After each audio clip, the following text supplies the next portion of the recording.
Habt ihr euch jemals gefragt, wie das teuerste Steak der Welt schmeckt? Heute nehme ich euch auf eine besondere Reise mit nach Japan, wo ich das legendäre Kobe-Steak probiert habe. Und das Beste daran, es wurde als Teppanyaki zubereitet, direkt vor meinen Augen auf der heißen Stahlplatte. Was macht dieses Fleisch so besonders, dass Feinschmecker aus der ganzen Welt dafür tief in die Tasche greifen? Ist es wirklich den hohen Preis wert? Und wie fühlt es sich an, dieses luxuriöse Steak auf seiner Zunge zergehen zu lassen? Das und mehr erfahrt ihr in diesem Video. Bei dem Kobe-Rind handelt es sich um keine eigene Rindergattung, sondern es handelt sich dabei um das Wagyu-Rind, was in der japanischen Region Kobe gezüchtet wurde. Nur dann darf das Kobe-Rind als solches bezeichnet werden. Die Rinder werden hier in einer stressfreien Umgebung und mit speziellem Futter aufgezogen. Das Kobe-Rind ist bekannt für seine exzellente Marmorierung, also seine Durchsetzung mit Fett. Aufgrund der exklusiven Herkunft und der hohen Qualität des Fleisches zählt Kobe-Rind somit zu den teuersten Fleischsorten der Welt.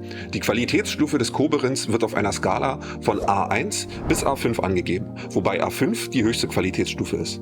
Echtes Kobe-Rind ist zertifiziert und japanische Restaurants benötigen eine spezielle Lizenz, um es verkaufen zu dürfen. Bei der Zubereitung kommt es insbesondere auf die richtige Garstufe an. Für Steak-Kenner sind normalerweise nur zwei Garstufen wichtig: Medium Rare und Medium Well. Bei Medium Well schmilzt das Fett stärker und hinterlässt dadurch einen intensiveren Geschmack.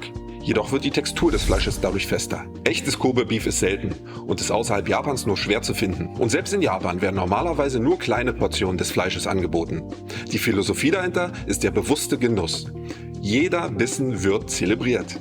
Und vor dem Hintergrund, dass schon ein kleines Stück Fleisch mehrere 100 Euro kosten kann, lässt man sich bei einem Restaurantbesuch natürlich etwas mehr Zeit und zelebriert gerne sehr langsam.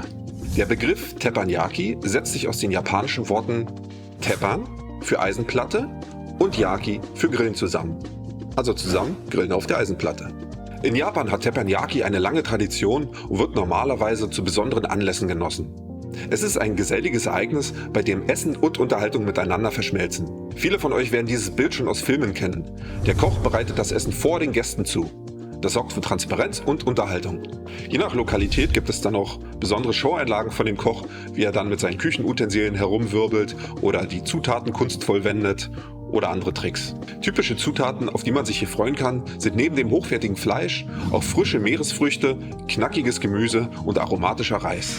Teppanyaki-Köche durchlaufen in Japan eine 5- bis 10-jährige Ausbildung, die die Präzision, Schnelligkeit und Show-Elemente beinhaltet.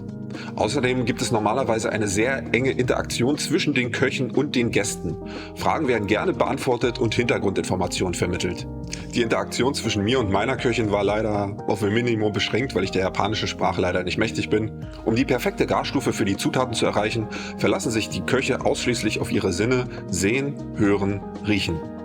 Außerdem nutzen sie die unterschiedlichen Temperaturbereiche des Grills, um das perfekte Garen der Zutaten zu erreichen.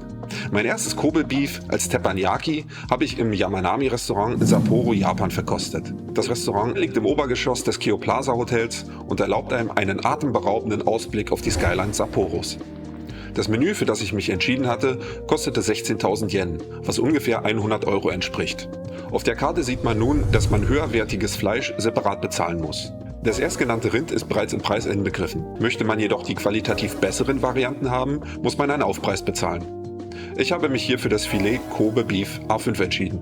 Der Aufpreis mit 30.600 Yen, also ungefähr nochmal 200 Euro on top, ist zugegebenermaßen nicht gerade günstig, aber wann kommt man schon mal nach Japan? Während ich also auf meine persönliche Teppanyaki-Köchin warte, werden mir 2 Vorspeisen gereicht, um mir die Wartezeit zu verkürzen.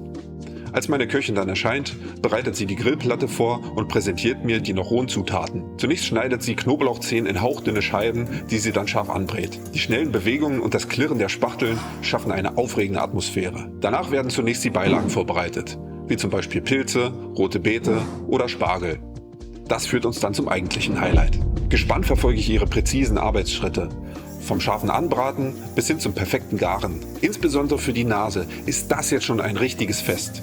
Der verführerische Duft der schmelzenden Fette und der Röstaromen erfüllt den Raum. Das fertig geschnittene Steak wird neben den Knoblauchchips angerichtet und erwartet meinen ersten Bissen. Und so köstlich wie es aussieht, schmeckt es tatsächlich auch. Zartes Fleisch, perfekt geschmolzenes Fett, ein traumhafter Duft und eine perfekte Textur des Fleisches.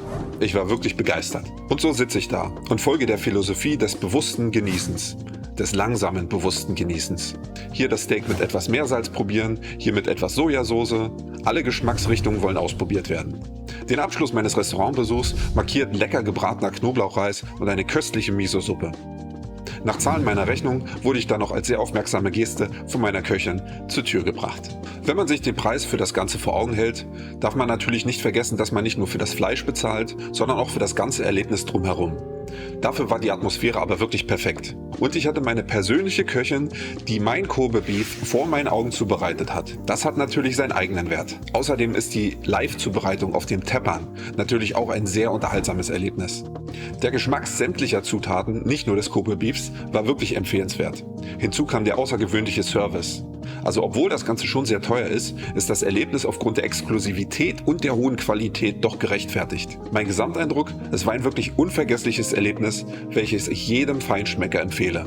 Und wer kein Rind mag, der kann sich für eines der anderen Gerichte mit Meeresfrüchten entscheiden. Die sind als Teppanyaki nämlich auch sehr beliebt. Vielen Dank an dieser Stelle für eure Aufmerksamkeit. Wenn ihr weiterhin kulturelle Einblicke erhalten wollt, dann bitte dieses Video liken und diesen Kanal abonnieren. Ansonsten teilt gerne eure Gedanken und Erfahrungen in den Kommentaren.